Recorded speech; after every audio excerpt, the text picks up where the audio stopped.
Hello and welcome to the Fantasy Sanctuary. The draft is over. It is rookie draft season, and I'm here. We're going to talk through some rookie draft tiers. We're going to start positionally. We're going to start with the glamour position. We're going to start with the superstars, quarterbacks. My first tier, I've got Anthony Richardson, Bryce Young. I think that Anthony Richardson, I've talked about it a few times, he has got the highest floor, but also the highest ceiling in this draft. The second he is a starting quarterback, which the Colts are saying is going to be week one, he will be able to be in your fantasy lineups.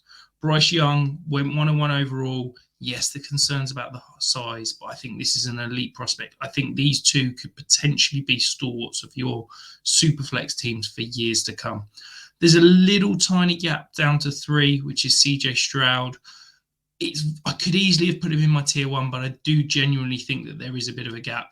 I don't think the landing spot's quite it's as good as the other two.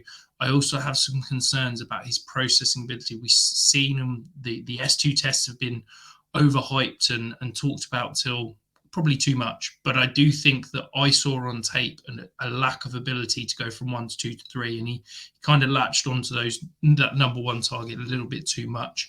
We also saw that he struggled under pressure. Those are two big concerns, and that's the reason why he's down at 3 for me. There's quite a big tier gap between tier 2 and tier 3, but in tier 3 it is Will Levis. He is in a tier of his own. I do think he is going to get a chance to start at some point this year. It's probably going to be maybe 3-4 games at the end of the season. And then the fourth tier, Hendon Hooker. To be honest, that's an even bigger tier break. I wouldn't be touching Hendon Hooker in my eyes until probably the third round of a Superflex draft. I don't think that he's ever going to be a reliable starter. He's 2.5 years younger than Jared Goff. We've seen this week the Lions are already engaged in extension talks to get Jared Goff. So I'm not convinced. I certainly wouldn't be paying up to go and acquire him. Over at the running back position, tier 1, I don't need to talk about him. Bijan Robinson, absolute superstar. Tier 2, now, some people have got Jahmyr Gibbs in that same tier as Bijan Robinson. For me, he is a tier below. I think he is a good prospect. I don't think he's a great prospect. I think that he is going to be in more of a timeshare with David Montgomery than people are willing to admit. Tier 3, I've got Zach Charbonnet on his own. That may surprise people. I had Devon Achane ahead of him, but Zach Charbonnet got that great draft capital. Yes, the landing spot's not great, but this is why I don't worry about landing spot. It can take one injury. It can take one trade, one change. Landing spots change in an instant. So Zach Charbonnet, I think he's going to have a role, whether it be that pass catching role. He's going to split carries with Kenneth Walker. I'm willing to bet on the draft capital and the talent. Tier 3, this is kind of the upside tier. Tier 4, sorry. So Devon Achane, he could be the biggest steal in these drafts. If he is what we think he could be, Raheem Mostert 2.0, he could be an absolute steal for the Dolphins. He has got speed to burn. This offense is going to be exciting to watch. Let's just hope that offensive line can stay healthy. Let's just hope that Tua can stay healthy. Kendre Miller. Now, interesting landing spot. I think the Saints are telling us that they think that Alvin Kamara is not going to be around. They obviously signed Jamal Williams in free agency, paid him a decent amount of money, but I wouldn't be shocked if Kendre Miller's already starting to eat into that workload and has a competent role week 1. Coming into the 5th tier now, Tyjae Spears. I think this is more a 2024 player than a 2023 player. I think that Derrick Henry is probably going to play out his last year along with Ryan Tannehill, and I think that there is potential that Tyjae Spears could take over this backfield in 2024. The biggest knock on him the biggest concern is that knee injury. There's rumours coming out after the draft that there was the 2 ACLs. He's got bone on bone in the knee. It's the Todd Gurley issue. Could mean a really short career span in terms of the NFL and fantasy, but I'm looking at 2-3 years for my running back. If I get more than that, that's an absolute result. So he slots there along with Tank Bigsby. I love the fit for Tank Bigsby. I think he is a perfect complement alongside Travis Etienne. I think that could be a really nice 1A, 1B punch. The reason I'm saying I love him, but he's ranked this low, is that he's going to get those unsexy targets. He's going to get the unsexy carries. He's not going to get the high value touches. Those are going to go to Travis Etienne, and Tank Bisbee's probably going to get the grunt work. That's why he's down here. Coming in the next tier, this is a slightly bigger tier. Roschon Johnson, love the fit. Think he's going to be the pass catcher in Chicago. Think he's going to get in the field, but it is going to be a true three-person backfield. I think that we're going to see a true committee. Donta Foreman, Khalil Herbert, Roschon Johnson, I think they're all going to rotate and basically cannibalize each other. So, yeah, I think Khalil Herbert's the one still, but I think that Roschon Johnson's going to have a role. Chase Brown, again, this is a bit like Tyjae Spears. This could be the 2024 draft pick. I think that Joe Mixon's, we're seeing the commitment from Zach Taylor. He's going to be the quarterback, the running back this year.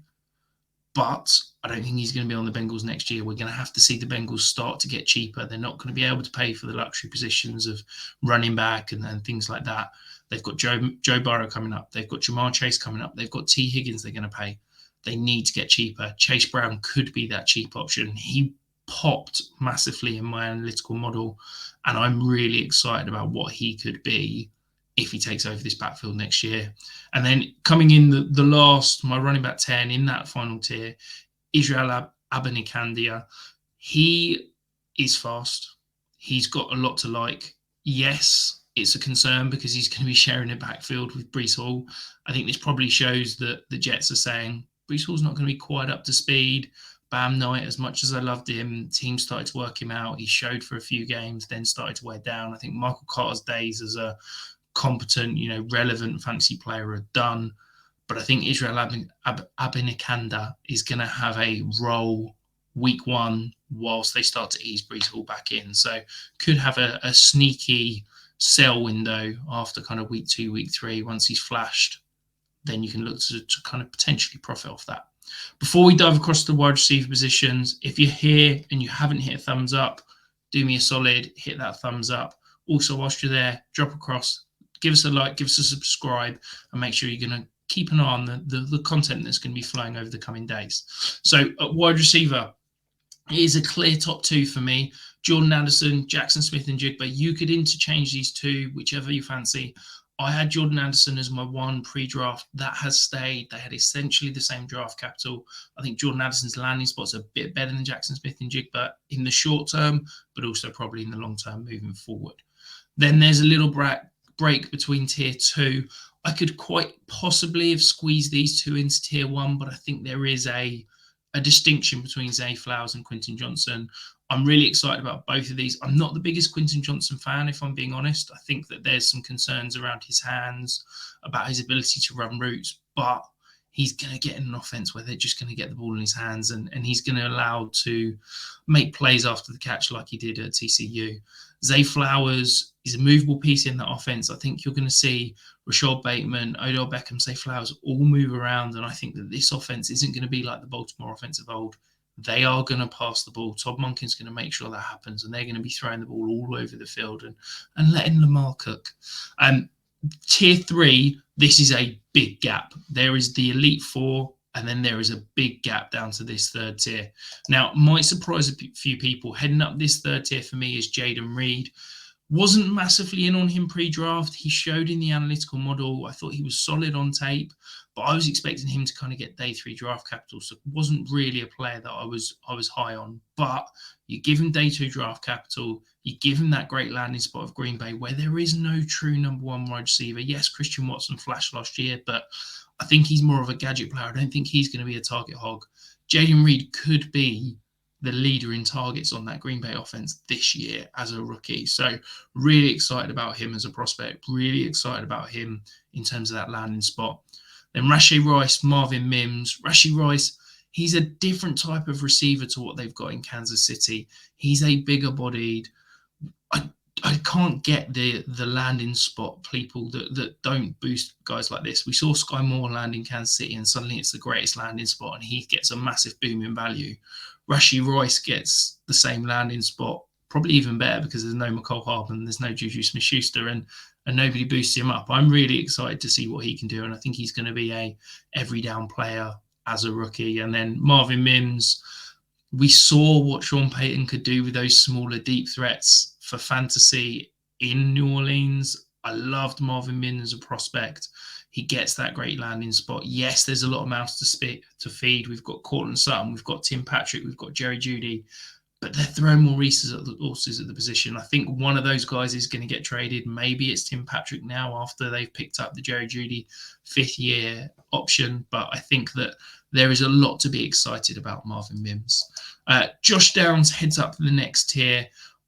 I love the player, but I think that the NFL showed us that he is a slot-only guy. He fell to that 3rd round. There was a slight knock in terms of the draft capital, which is why he's dropped down a little bit for me. I think he's going to be a safe, solid wide receiver 3, 4 for your Dynasty team. There's not the sexy upside. Think of Tyler Boyd before Jamar Chase arrived. He's going to be a plug-and-play week-in flex option, but probably not going to get you excited, probably not going to go and win you weeks. Then after that, we've kind of got the boom-bust guys. Jonathan Mingo obviously got that incredible draft capital, shot up draft boards over the last 2 months. Could potentially be the wide receiver 1 in Carolina, but I've got serious concerns. Never really did it in college. Didn't show up in my rookie model. I think that there are, always doubts when a guy who doesn't do it in college is expected to suddenly do it in the NFL. So there's flashes. There's absolutely talent there. I loved certain parts of watching him on tape, but I have got a genuine concern that I don't know if he's going to be able to translate to be an every down receiver.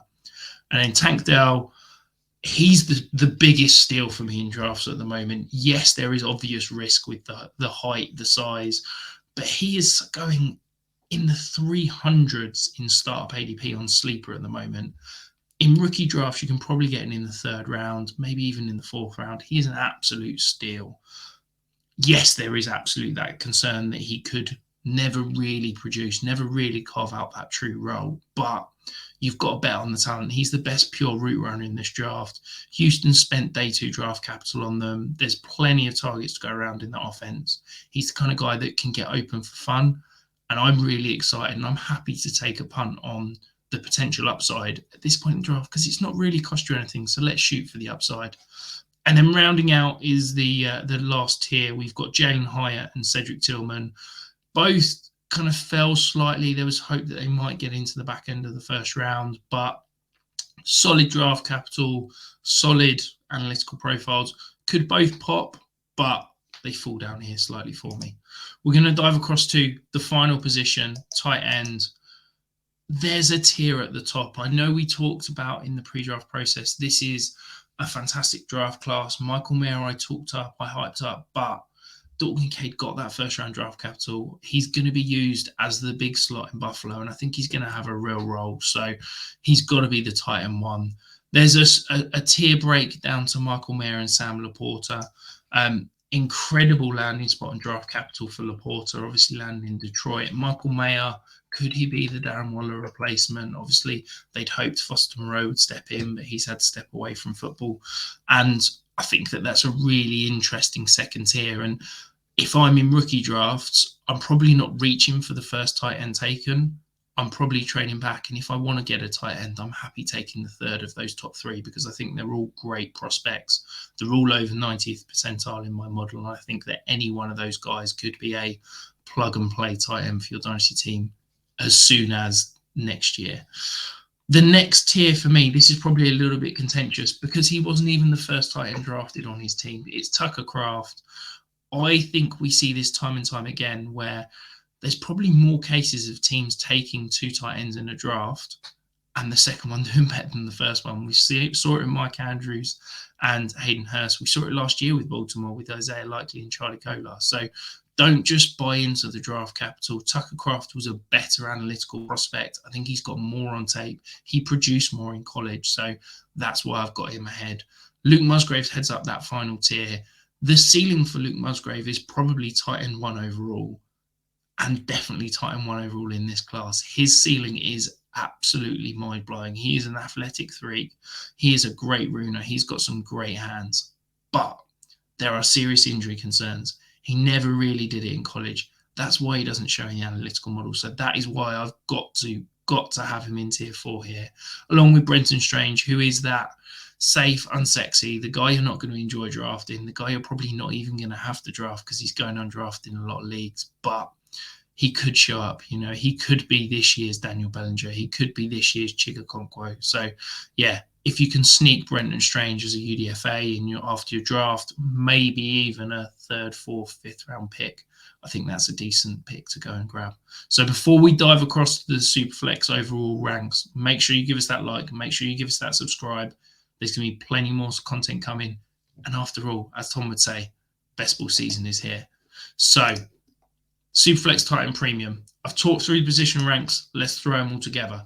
The top tier, Bijan, Anthony Richardson, Bryce Young. If you're leaving your rookie draft with any one of these three, you know you are super happy. I had it in the pre-draft as Bijan in a tier of his own, but I think the draft capital and the landing spot for Richardson and Young cements it that is a tier. CJ Stroud, he comes in at 4 for me. I've talked about my concerns already of him, but there is a lot to like, and he is definitely in that tier of me.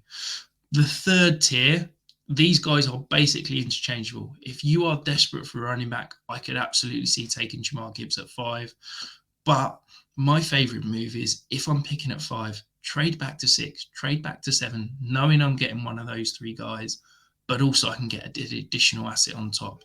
So Jordan Addison, Jack Smith-Njigba, Jahmyr Gibbs. I'm very excited about all 3. I don't think Gibbs is the truly elite prospect that perhaps Jordan Addison and Smith-Njigba could be, which is why he comes in at the bottom of the tier. The final tier, there is a small tier break. I talked about it with wide receivers. There is a small tier break here between the next 2. It's Zay Flowers, it is Quinton Johnson. And after that, this is a massive, colossal tier break. If you can move up into that top 9, I think that's a fantastic move. If you're sitting at 10, you have got to drop back, because for me, I don't particularly like any picks at 10. I think that there is no value there. I would certainly rather move back from 10 to maybe 15 and get an asset on top. I've got Jaden Reed. I talked him out as a wide receiver. He's ahead of Charbonnet, Will Levis, Dalton Kincaid, Rashee Rice and Marvin Mims to round out that next tier. There's some upside here. There's some excitement.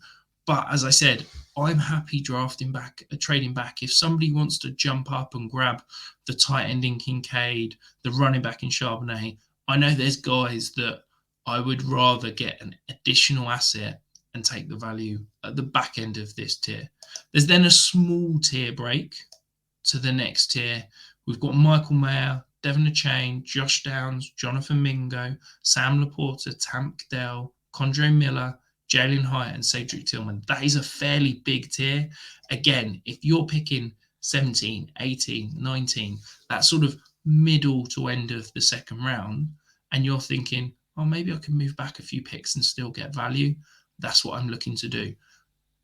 Remember, tiers are there to move around within. If you are, positional needy, whether you need to go and get a running back, you need to go and get a wide receiver, I always say, draft for talent, trade for need.